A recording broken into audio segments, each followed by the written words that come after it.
The story begins in the spring of 1847 along the marshy, shifting coastline between South Carolina and Georgia, a place where water, fog, and mud seem to swallow anything that stays still for too long.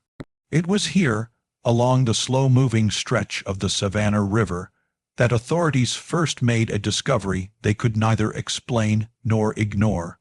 One morning, a group of fishermen spotted something pale tangled in reeds near the bank.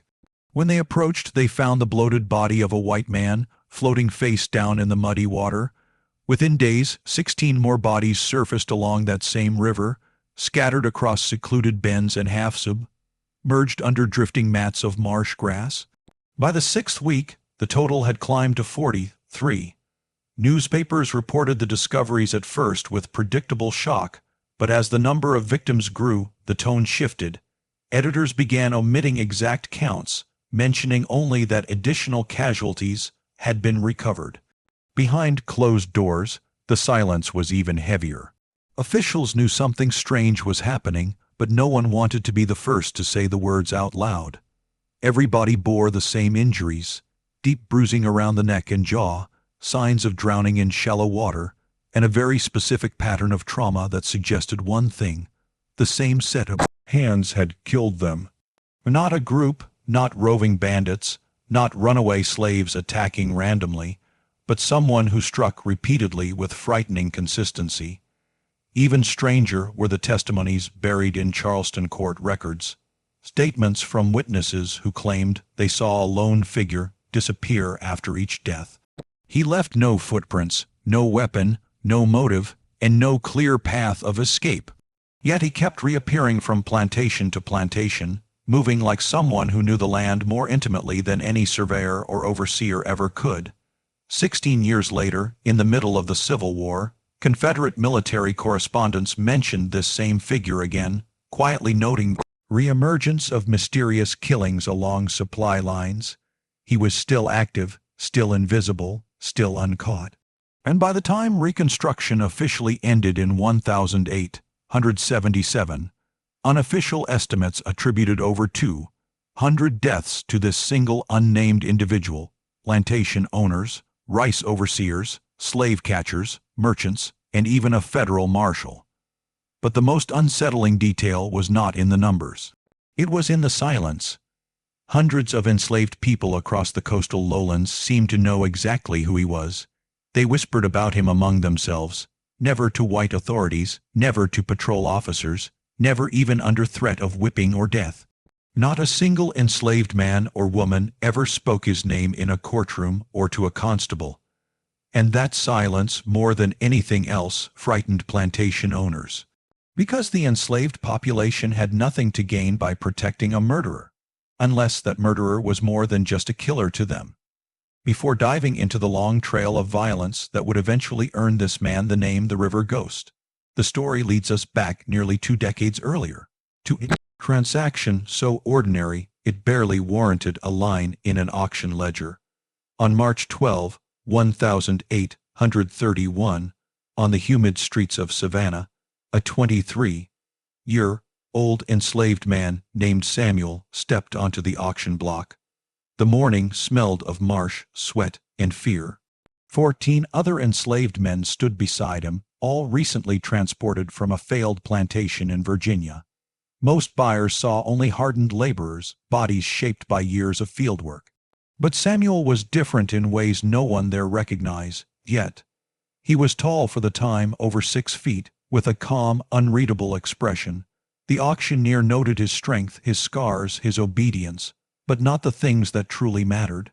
He didn't record that Samuel could read, or that he understood multiple languages spoken across the low country, or that he had the rare ability to observe quietly, memorize quickly, and move unnoticed. These hidden skills would soon turn him into the most feared and most protected figure in the coastal South. And it all began on the day he was purchased by a wealthy rice planter named Thaddeus Claymore, the man whose choices would unknowingly spark a legend that haunted the South for more than 30 years. The truth behind those bodies didn't begin with violence, but with a simple transaction written in Fading ink inside a Savannah auction ledger from March 12, 1831, where the morning humidity clung to terrified men lined up for sale while buyers circled them like livestock, tapping shoulders, examining teeth, judging futures in seconds. Among the 15 enslaved people on the block stood a tall, silent 23-year-old man recorded only as Samuel, described as strong and obedient, his scars listed like routine details rather than evidence of years of inflicted cruelty. No one there knew he could read, or that he understood the Gullah spoken along the coast, or that he'd picked up fragments of Creek and Seminole languages by listening to people who passed through the Virginia farm where he'd been held. He had learned maps by memory, studied patrol patterns without ever lifting his eyes, memorized escape routes, hiding places, flood paths, and the quiet rhythms of plantation life. When a rice planter named Thaddeus Claymore bought him for $800, believing him nothing more than another able-bodied field hand, the transaction seemed unremarkable, unnoticed among dozens of sales that week. Claymore's plantation, Riverbend, stretched across 4,000 acres carved around the Savannah River, a place where rice fields depended on canals, dikes, and endless labor from over 200 enslaved people who spent their days waist-deep in mosquito-thick water under brutal sun. It was lethal work. Records showed nearly half of Riverbend's enslaved people never reached 30, but Claymore prided himself on being humane, the sort of planter who convinced himself that allowing marriages somehow softened the chains he tightened every day. When Samuel arrived in chains, marched past the grand white mansion to the rows of rough wooden cabins behind the stables, Claymore assigned him to the third gang, a punishment-tier labor group supervised by an overseer named Nathaniel Boone, a man known for keeping a braided leather whip ready in his hand more often than at his belt. For weeks Samuel behaved exactly as expected, waking before dawn to the horn, swallowing cornmeal rations in silence, bending over seedlings in stagnant water, enduring Boone's shouts without flinching, speaking only when spoken to. To anyone watching, he was invisible. But invisibility was Samuel's greatest skill. While he moved through the fields like another nameless laborer, he was studying everything: the drainage channels, the weak points along canal banks, the patrol paths, the overseer's habits, the places where noise from tools would drown out footsteps, the pockets of deep water hidden beneath murky surfaces. He learned the property line the way a hunter learns a forest.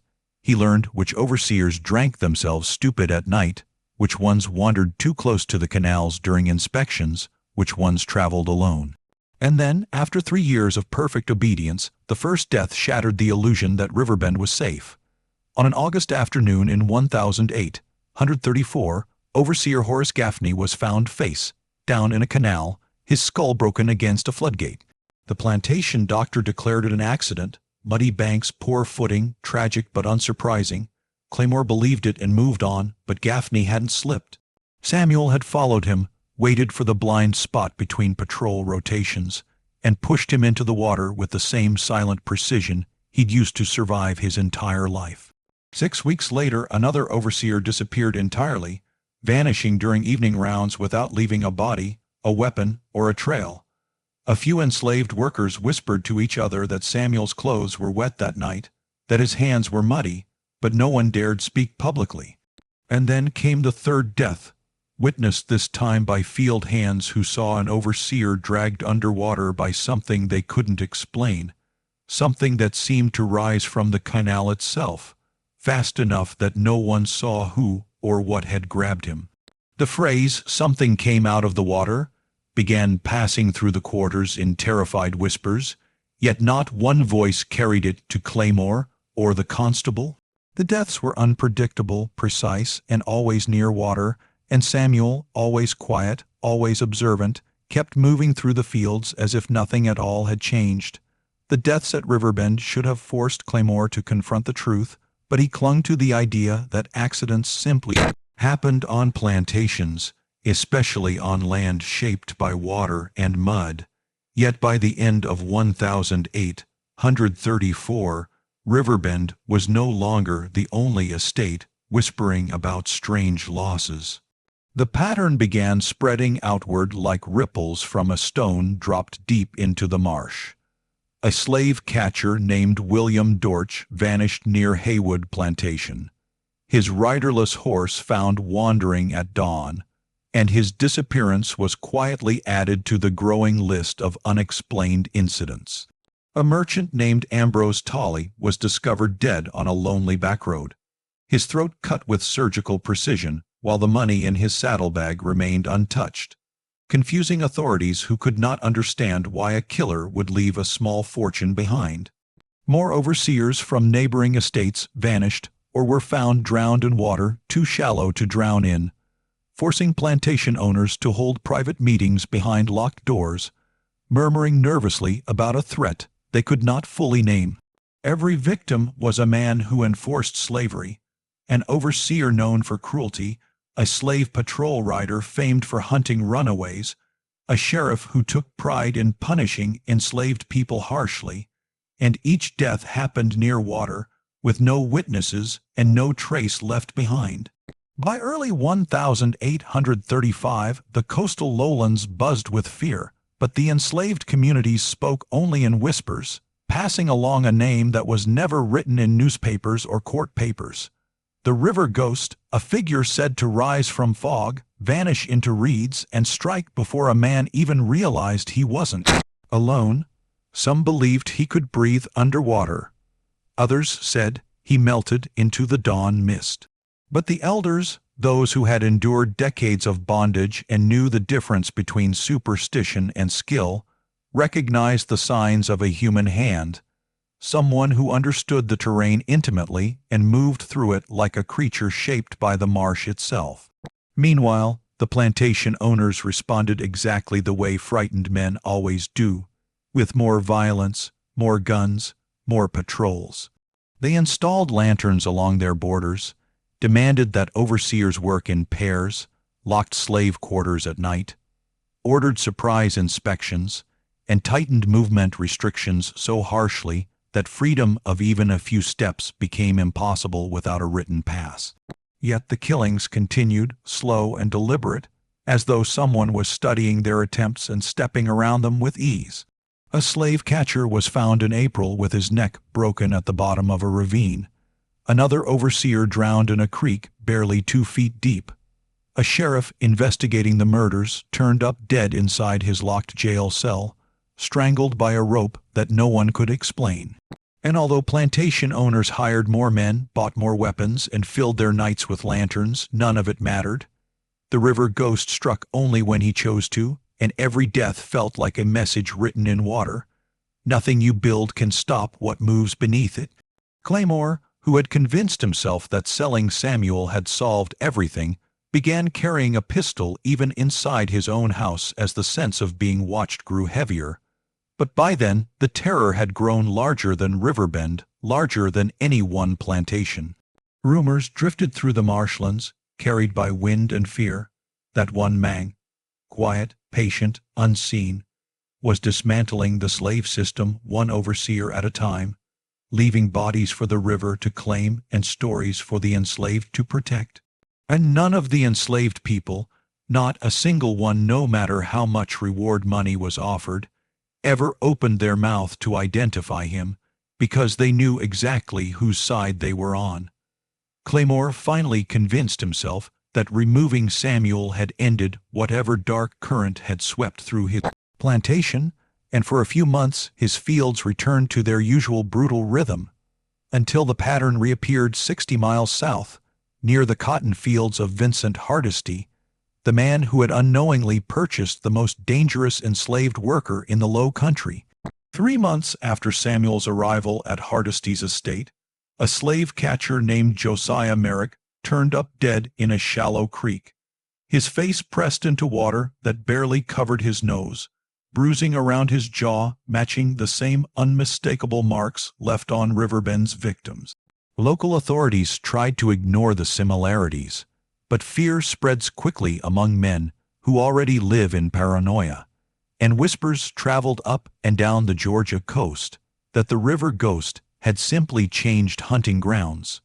Over the next 14 years, Samuel was sold 9 times, each sale triggered by the same uneasy suspicion creeping into the minds of plantation owners who couldn't quite explain why overseers kept dying after he arrived. He never caused trouble, never broke rules, never spoke out of turn, yet the timing was too sharp, too predictable, the deaths too familiar. Wherever he went, the land seemed to shift, as if the swamps themselves were waiting for him to give direction. A few months of silence, then bodies. Overseers who whipped too freely, slave catchers who bragged about dragging runaways back in chains, merchants who profited most visibly from human suffering, all died in ways that looked like accidents but carried the same hidden signature: shallow water drownings, expertly staged falls, vanished men whose horses returned without them, and always near rivers, canals, marshes, or swamps, places Samuel understood like second nature. In a turpentine camp near Darien in 1837, the head overseer, Raymond Colquitt, notorious for beating enslaved workers to death, was found dead beneath a collapsed scaffolding.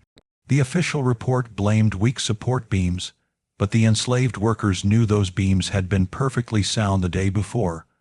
One man, Abram, watched Samuel disappear into the pine forest the night before the accident. Returning an hour later calm as ever, and though Abram never spoke publicly, he would later tell his grandchildren that Samuel had planned every detail: loosening bolts, weakening boards, setting a trap designed to give way under exactly one man's weight. When Colquitt fell, he didn't die instantly.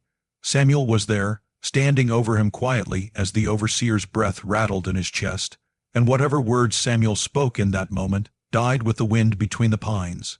After that death, enslaved communities across the region began viewing Samuel not as a murderer, but as something far more dangerous to the world that oppressed them, a man who proved that even the strongest pillars of slavery could crack. In 1839 he surfaced on Edisto Island, then Brunswick in 1841, then back toward Savannah in 1843, and everywhere the cycle repeated with terrifying consistency. Soon, the trail of bodies grew so long and so precise that even the federal government took notice. In 1845, a U.S. Marshal named Silas Crenshaw began piecing together records, tracing deaths across county lines, comparing plantation sales, and interviewing witnesses. Slowly, he built the picture no one else had seen clearly: a single enslaved man, sold repeatedly, leaving unexplained deaths wherever he went, killings so meticulously executed that they blended into the landscape itself.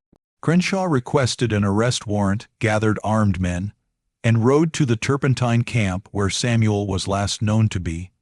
But when they arrived, his cabin was empty.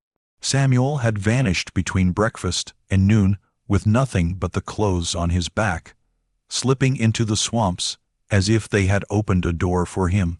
Crenshaw launched the largest manhunt the region had ever seen, sealing river crossings, spreading descriptions, using tracking dogs, riders, and bribes, but every trail dissolved into the marsh. And then, months later, Crenshaw was found dead at the bottom of a ravine with a broken neck, his horse grazing calmly nearby, his rifle unfired. Officials called it an accident, but no one who knew the investigation believed that. It felt instead like the river ghost had removed the only man close to catching him, and then melted back into the silence that protected him. After the death of Silas Crenshaw, the last man who'd come close to understanding the pattern, the investigation collapsed under its own fear, and killings continued through the late 1840s like a quiet, relentless tide moving beneath the surface of Southern life. Plantation owners, already paranoid, doubled their security. Slave catchers began refusing to travel alone. Overseers carried pistols in their belts and knives in their boots, yet none of it slowed the shadow that moved through the low country. Water kept swallowing men who were supposed to be untouchable. Overseers found face down in 18 inches of rice paddy water. Slave catchers dragged into marshes with bruises shaped like fingers along their throats. Merchants discovered floating in tidal creeks with precise wounds that suggested anatomical knowledge rather than blind rage. These patterns frightened white landowners not simply because men were dying, but because the deaths made one thing clear: someone understood their fears better than they understood their own land. By 1850, word spread so widely that insurance companies quietly refused coverage for estates in certain regions, and some plantation owners fled entirely, abandoning property rather than risk being counted among the bodies found near riverbanks at dawn. Yet the enslaved people, hundreds of them across counties, across plantations, across states, remained united in a silence so complete it terrified the authorities more than the killings did. Despite reward money large enough to buy freedom, despite whippings, interrogations, and threats, not a single enslaved person revealed a name, a hint, or even a rumor linking anyone to the deaths. Their silence was absolute, as if the entire oppressed population of the coastal South had made a quiet, collective decision that this invisible killer, this whisper in the fog, deserved protection more than any white man deserved justice. Then in 1851, the pattern shifted. A ledger from a plantation outside Jacksonville recorded the arrival of a tall, middle-aged field hand answering to Samuel, purchased for $800. He stayed less than a year, but within that time 4 men died around him, 2 notoriously cruel overseers, a slave catcher known for dragging runaways back half dead, and a local constable who took pleasure in enforcing slave codes with brutal zeal. All 4 ended up dead near water, all 4 under circumstances too clean to be coincidence, after which Samuel disappeared for 3 full years, vanishing so completely that some believed he had finally died, while others whispered that he had simply gone deeper into the swamps, resting or watching, waiting for a world worth re-entering. But when he resurfaced in 1854 near Beaufort, South Carolina, the fear returned with him. A planter named Edmund Hargrave wrote in a private letter that an older man working his fields unsettled him, describing someone too quiet, too observant, too controlled, noting that the man watches everything and moves with a vitality that seemed wrong for his age. 3 months later, Hargrave was found face down in less than a foot of water. His death marked an accident in the official report, though no one believed a man could simply fall forward into ankle-deep rice water and drown unless a stronger hand had ensured he didn't rise again. As the 1850s unfolded and the country fractured over the question of slavery, the killings grew more frequent, matching the rising tension in the South. Men tied to the slave system, catchers, overseers, brutal planters, kept turning up dead in ways that made even hardened patrol riders refuse to work alone. Some plantation owners packed their families and fled to Charleston. Others abandoned properties that had been in their families for generations. What frightened them most wasn't the deaths themselves but the idea behind them, that a single enslaved man, someone they would have dismissed as property, might be dismantling their world one body at a time, choosing his targets quietly, killing with patience instead of frenzy, leaving nothing behind but shallow water and a silence that protected him better than any weapon could. As the nation slid toward war in 1860, with speeches growing harsher and newspapers shouting about secession, the South braced itself for a conflict it could neither avoid nor win, and yet even in that chaos, quiet killings tied to the unseen figure did not stop. In fact, they intensified, almost as if the collapse of the slave system gave him greater room to move. When the first cannon fired at Fort Sumter in April 1861, the plantation world emptied overnight. Overseers and patrol riders went off to fight for the Confederacy. Slave catchers joined militias, and plantations were left in the hands of old men and frightened boys. Patrol routes dissolved, security weakened, and the terrain Samuel knew better than anyone. The marshes, the Blackwater creeks, the hidden channels between rice fields, became even more unguarded. With armies marching and newspapers filling their pages with battlefield deaths, the small numbers of mysterious bodies found near rivers attracted little official attention, yet Confederate correspondents quietly recorded what local authorities tried to overlook. In 1863, Colonel Marcus Talbot wrote from coastal Georgia that soldiers stationed near supply lines kept turning up dead. Pickets, messengers, and isolated guards all discovered near water, their deaths resembling the same pattern long whispered among plantation communities. Talbot noted that the enslaved people in the area would not speak about the figure the soldiers had begun calling the River Ghost, and though his men argued the killer was a myth invented to scare them, Talbot admitted in frustration that he had seen the bodies himself and knew the threat was real. He begged permission to form a dedicated manhunt, but Confederate command refused. With battles at Vicksburg and Gettysburg tearing the South apart, they had no soldiers to spare for a shadow no one could catch. In the chaos of war, Samuel, or whoever the River Ghost truly was, moved like someone who had been waiting his entire life for this unraveling. Freed from the constant watch of overseers, moving through abandoned fields, slipping between patrol gaps, he targeted Confederate soldiers just as he once targeted slave catchers. The official war records absorbed many of these deaths into the broader flood of casualties, but personal letters from soldiers reveal a different story. Isolated men refusing to stand alone near rivers at night, others claiming they saw shapes moving through fog, and several insisting that a tall, silent figure watched them from the tree line before disappearing into water without leaving ripples.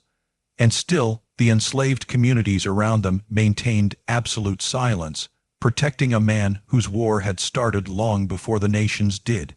By the time Lee surrendered at Appomattox in 1865, ending the Confederacy's dream, well over 200 men were believed to have died in the same precise, water-bound pattern stretching back 3 decades, and yet no one had ever managed so much as a glimpse close enough to act on. When emancipation came, the entire structure that once tracked Samuel's location collapsed. No more ledgers recording his sale, no more overseers noting his movements, no more slave patrol reports marking suspicious tracks along canal banks.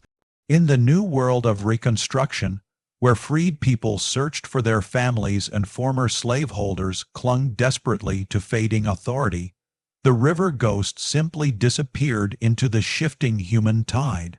Some believed he died during the war, others were certain he had melted deeper into the swamps, choosing to leave behind a world that had never deserved his face or his name. And in the towns and small settlements forming across the Low Country, whispers persisted that he was still out there somewhere, older now, slower perhaps, but still capable of emerging from water with the same silent certainty that had haunted white men for more than 30 years. In the uneasy years after the Civil War, when emancipation had technically arrived but the South was still bleeding and staggering into Reconstruction, the figure who had haunted the marshlands for decades slipped so quietly out of recorded history that many believed he had died. Yet the truth, if the whispered Gullis stories are to be trusted, is far more unsettling.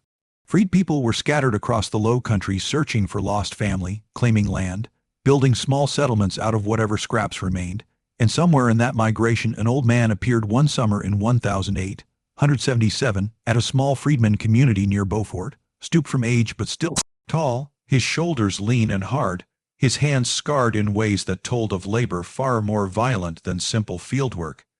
He carried nothing but a blanket and a wooden bowl, and offered no name, telling anyone who asked that names had never done him much good and didn't matter anymore.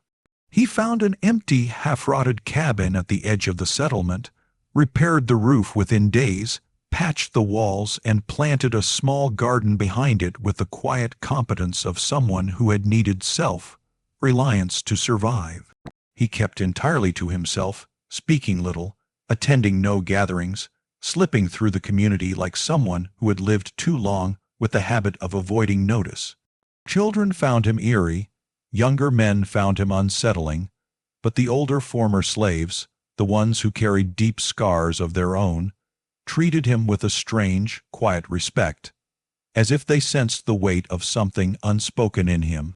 He lived quietly, fishing the creeks, tending his vegetables, and offering help only when asked, until one warm evening a group of younger men were gathered around a fire telling stories about the plantations they had grown up on, and Isaiah, one of the youngest present, spoke the name Claymore, recalling the Riverbend plantation near Savannah where 3 overseers had died mysteriously during his childhood. In the half, dark beyond the firelight, the old man spoke for the first time with a voice steady enough to silence everyone. Claymore had drowned in 1852, he said, slipping into one of his own rice canals and staying underwater for 20 minutes before anyone reached him. The young men stared, confused, because they had never known that detail, and because the old man spoke of it not like someone who heard the story, but like someone who was there. When Isaiah asked how he knew, the old man stepped closer to the light, his face carved with age and something deeper, and said simply, "I was standing next to the canal when it happened. You might say I helped him fall." No one asked another question. No one went to the authorities. In that moment, the fire crackling between them, every man present understood exactly who he was, and also why his name had never been spoken by those who knew the truth. After that night he retreated even further into silence, living 6 more years on the edge of town without ever mentioning his past again, and when he died one humid July night in 1883, the settlement buried him with simple prayers and a plain wooden cross that bore no name. Only 3 elderly women remained behind after the others walked away, women old enough to remember the days when plantation overseers rode through the quarters in leather boots, and the river claimed men who deserved to be taken. They looked at the fresh dirt in silence, until one of them whispered that he had been the river ghost. The others didn't deny it. One only said that whatever he was, he had done what needed to be done when no one else could, and some stories were meant to stay unfinished so the people they frightened would never know whether he was truly gone.